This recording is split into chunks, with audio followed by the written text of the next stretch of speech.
Associação Nacional Pró Vida e Pró Família, professor Hermes Rodrigues Neri, para sua exposição, destacando que o professor Hermes é jornalista e pós-graduado em bioética pela PUC do Rio de Janeiro, foi coordenador da Comissão Diocesana em Defesa da Vida, da Diocese de Taubaté, e é presidente da Associação Nacional Pró Vida e Pró Família desde 2015. O professor Hermes também terá até 20 minutos para a sua exposição.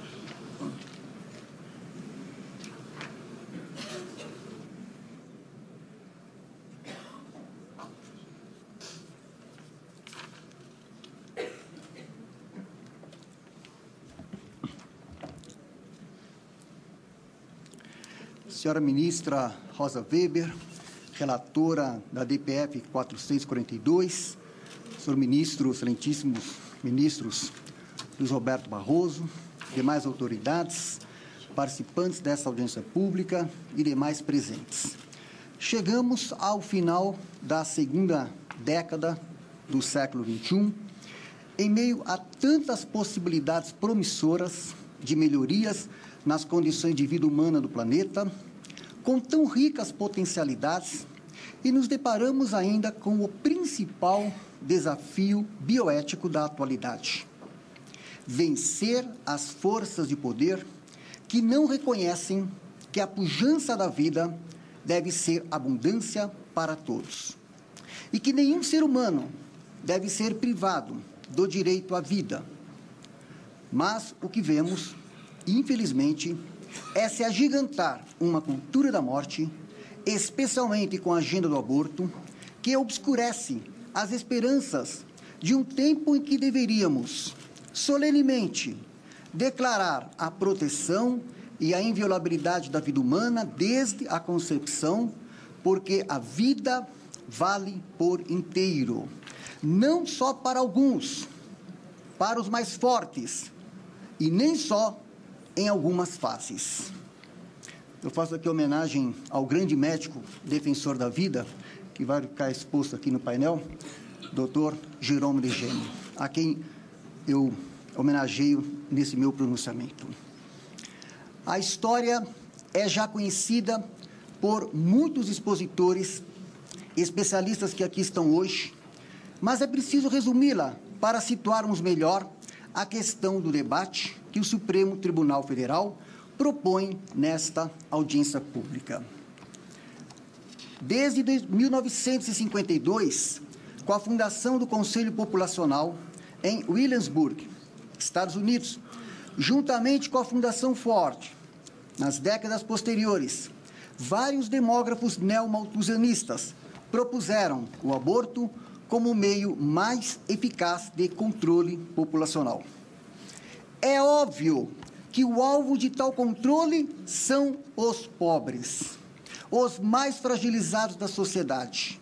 Aparece aí uma falsa solução, pois aonde dever-se-ia combater as causas da pobreza, opta-se por combater os pobres.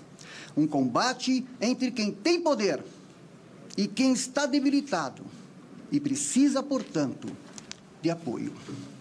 Controle este que recorreu inúmeras vezes a soluções eugênicas. Nesse sentido, desde os anos 50, portanto, iniciativas foram tomadas, investimentos em contraceptivos e fármacos abortivos, na esterilização voluntária ou forçada, todas essas ações rechaçadas principalmente pelas mulheres. A fabricação e distribuição do DIU, por exemplo, foi um desastre. Muito dinheiro foi investido nisso, até que foi preciso mudar de estratégia e promover uma revolução cultural nos costumes para neutralizar as naturais resistências a uma agenda ideológica que subverteu o original sentido dos direitos humanos para chegar, por exemplo, à aceitação da prática do aborto como direito humano. A tal ponto chegamos nessa inversão de valores, quando o direito deveria proteger a vida humana em sua fase mais fragilizada acaba se voltando contra o ser humano mais inocente e indefeso. A Fundação Ford foi explícita e enfática nisso em seu documento Saúde Reprodutiva, uma estratégia para os anos 90, dizendo que para se chegar ao crescimento zero, seria preciso reduzir a natalidade. Com serviços médicos contraceptivos, chegariam a apenas 40% desse objetivo, mas só com alterações sociais profundas, para motivar as pessoas a não desejarem mais ter filhos, alargariam as chances para o crescimento zero. Daí que, além dos médicos treinados por centros especializados para tais fins, a agenda antinatalista contou com o trabalho de cientistas sociais, do controle do comportamento humano, etc. Daí, o laboratório social, que muitos países têm sido vítima, para servir a tais interesses. Os resultados danosos no cotidiano, de esfacelamento da natural solidariedade por conta desse laboratório social, pouco importa aos que engendram um admirável mundo novo, numa sociedade cada vez mais atomizada e mais que surreal e inumana. Para isso, fazem todas as transgressões, no afã de ultrapassar, inclusive, a constituição da natureza humana. As próprias fundações internacionais não omitem tais propósitos. A Fundação Ford pretende combinar sua longa experiência no campo populacional e a experiência de sua equipe em ciências sociais para administrar questões que têm sido até o momento, em grande parte, o domínio da profissão médica, e irá promover a discussão e a educação sobre a sexualidade humana em uma abordagem que não pode omitir-se em reconhecer a necessidade de promover o aborto, diz a Fundação nesse relatório. Nesse sentido, investiram também na criação de inúmeras ONGs feministas, muitas delas mantidas com recursos externos, com o intuito de disseminar essa agenda a partir de um novo paradigma de saúde, de um novo paradigma de direitos humanos, de empoderamento das mulheres, de novos modelos de família, etc. Paradigma este que a Fundação Ford quis tornar público para que outras fundações e grupos, Fundação Rockefeller, Fundação MacArthur, Open Society, etc., se somassem nesse processo com essa estratégia de mutação cultural, tendo em vista a promoção do aborto em todas as fases. A imposição de teses em matéria de sexualidade e de vida humana que esvaziam de sentido o bem da família é uma estratégia política de grupos de ideologia liberal radical. Um paradigma utilitarista que exclui categorias sociais do direito à vida, o primeiro e principal de todos os direitos humanos, como os bebês no ventre materno, flagelados pelo aborto, e os idosos com a eutanásia. Desse modo, as fundações agiram e influíram e tomaram mais força, principalmente nas conferências internacionais da ONU, especialmente a do Cairo, em 1994, e a de Pequim, em 1995, ou ainda, em 1996, em Glen Cove, quando ficou decidida uma gradual jurisprudência em nível internacional que favorecesse o aborto. De lá para cá, foi se impondo essa agenda nos países membros da ONU e também na América Latina, caracterizando assim, senhora ministra, senhor ministro, caracterizando assim um atentado à nossa soberania nacional. Pois a agenda do aborto vem de fora, é gestada e imposta de fora por fundações e organismos internacionais que querem empreender um eficaz controle populacional. Como já disse, controle e até mutação do comportamento humano, debilitando assim as nossas instituições, a começar pela família. Família constituída por homem e mulher aberta à vida, duramente atacada e fragilizada por essa cultura da morte, impedindo assim o nosso verdadeiro desenvolvimento como nação, pois o que vale para o desenvolvimento de uma nação é o seu capital humano, como destaca Gary Becker, Prêmio Nobel de Economia de 1992. E a agenda do aborto leva justamente à penúria de capital humano. Dos países da América Latina, havia expectativa por parte das fundações que o Brasil, já incluído no relatório Kissinger de 1974, fosse um dos primeiros a legalizar o aborto. Para a ONU, a expansão do acesso ao aborto com foco nos países menos desenvolvidos é uma prioridade. Mas, senhora ministra, senhor ministro, ocorreu aqui um fato muito importante. No Congresso Nacional, todas as proposituras pró-aborto foram rechaçadas com veemência. De modo algum, houve omissão do parlamento brasileiro nesta matéria.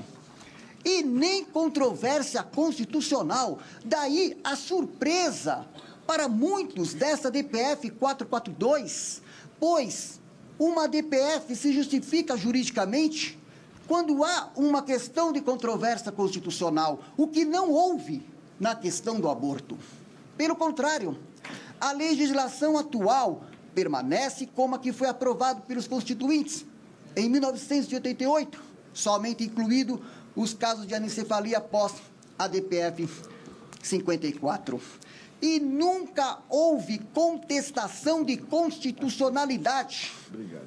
Sobre o tema, mesmo complexo, o debate sempre foi aberto e plural, com várias audiências públicas realizadas. E os parlamentares deram seu voto pela vida, especialmente no memorável dia 7 de maio de 2008, com 33-0 na Comissão de Seguridade Social e Família. E as pesquisas mostram sempre números expressivos da população contra a legalização do aborto. Foi então que os promotores do aborto entenderam que o aborto não passando pelo legislativo, era preciso judicializar a questão, aproveitando-se de jurisprudências que foram sutilmente abertas no passado recente para viabilizar a legalização do aborto via judiciária, num processo gradualista, por etapas, que começou com a DIN 3510, depois com a DPF 54, o HC 124306 e agora com a DPF 442. Ainda durante o julgamento da DIN 3510, o ministro Marco Aurélio Mello lembrava que, decidida a matéria, não há órgão judicante capaz de revisá-la. Daí os promotores da cultura da morte terem recorrido à estratégia da judicialização do aborto para chegar onde estamos agora, com o STF na iminência de legalizar o aborto até a 12ª semana, por uma brecha aberta pelo ministro aqui presente, Luiz Roberto Barroso, no HC 124306. Aliás, já se sabe que, antes de assumir a mais alta corte do país, o ministro Barroso já era um dos notáveis militantes da causa do aborto, tanto que foi quem advogou pela improcedência da DIN 3510, quando se deu o primeiro passo na instância judiciária para a gradual legalização do aborto. Também atuou na DPF 54 e protagonizou no HC 124306 um ativismo pessoal, o que daria suspeição para sua deliberação na própria ADPF 442. Mas, senhora ministra, senhor ministro, há um outro ponto importante a ressaltar. Aonde deve chegar esse gradualismo? Enganam-se os que pensam que irá parar na 12ª semana. Mas o que é terrível, avançará ainda mais até chegar, como já ocorre em outros países, ao nascimento parcial. Pois em todo o mundo, vemos que as leis avançam de precedente em precedente. Libera-se inicialmente para gestações em estágios iniciais, 9 ou 12 semanas, e depois a lei vai ganhando amplitude e ficando cada vez mais permissiva. O nascimento parcial ocorre quando o feto é morto pelos aborteiros sem ter saído completamente do corpo da mãe, ou seja, faz-se um parto normal parcial, retirando uma parte do corpo da criança, para então, com acesso a uma parte do seu corpo, efetuar o procedimento que leva à morte instantânea da criança. Em geral, ativistas pró-legalização aqui no Brasil, quando confrontados com essa realidade, fecham seus olhos e ouvidos, dizendo que isso jamais acontecerá aqui. Muitos, obviamente, declaram-se contrários e consideram o nascimento parcial desumano. Mas, senhora ministra, senhor ministro, é para essa terrível realidade que a agenda do aborto quer nos levar. Infelizmente, a realidade está aí para mostrar o quão perversa a legalização do aborto pode ser para uma sociedade. Há 10 anos, portanto, que tem se intensificado de todas as formas, em fase mais adiantada da agenda antivida e antifamília. Congresso Nacional, bem como outros legislativos, em outras instâncias, rechaçaram, por exemplo, a ideologia de gênero nos planos de educação. E então, somente na última instância decisória do país, afluíram as forças abortistas para do STF conseguir impor o que não conseguiram fazer no Parlamento brasileiro.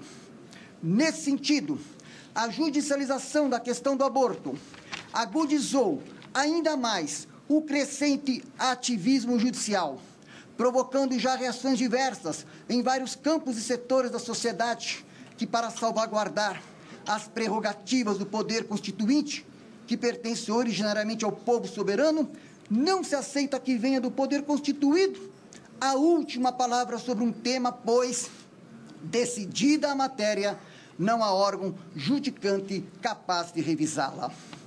Ora, o Supremo Tribunal Federal é poder constituído e não poder constituinte, e não pode tirar a prerrogativa constituinte de quem é de direito, que deve ser exercido pelo povo brasileiro.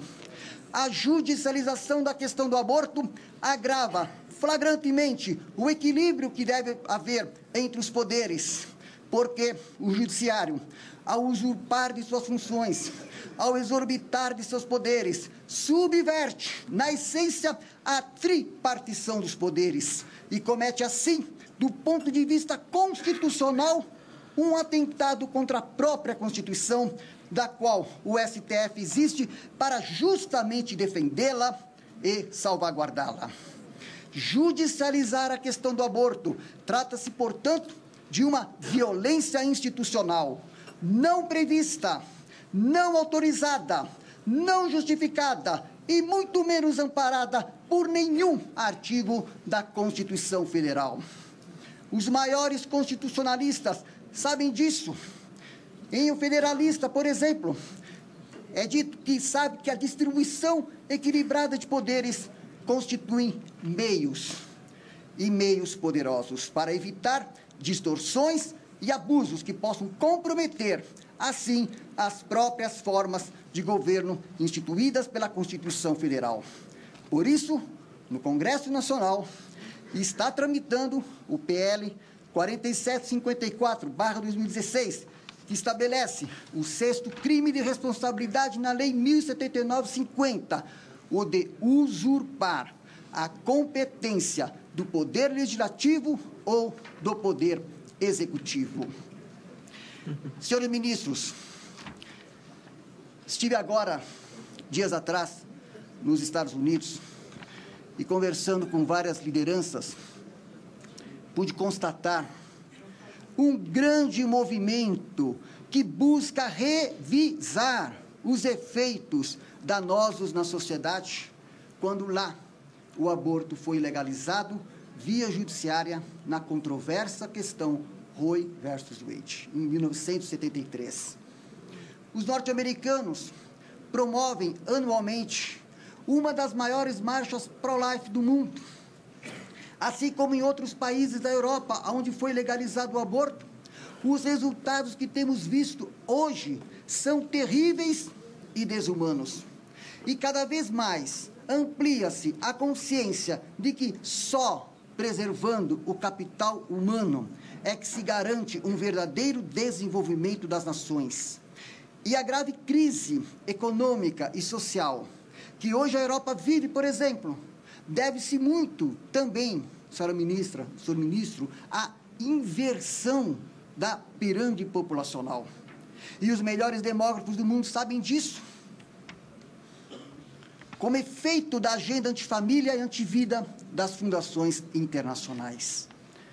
Nesse sentido, peço à ministra Rosa Weber, como filha de médico, como a terceira mulher a ocupar o cargo máximo da Suprema Corte do nosso país, como mãe, que apreenda de tudo que aqui está sendo exposto nesta audiência pública, apesar da maioria dos expositores serem a favor do aborto, para decidir em seu relatório por um voto que esteja a favor da vida e do Brasil.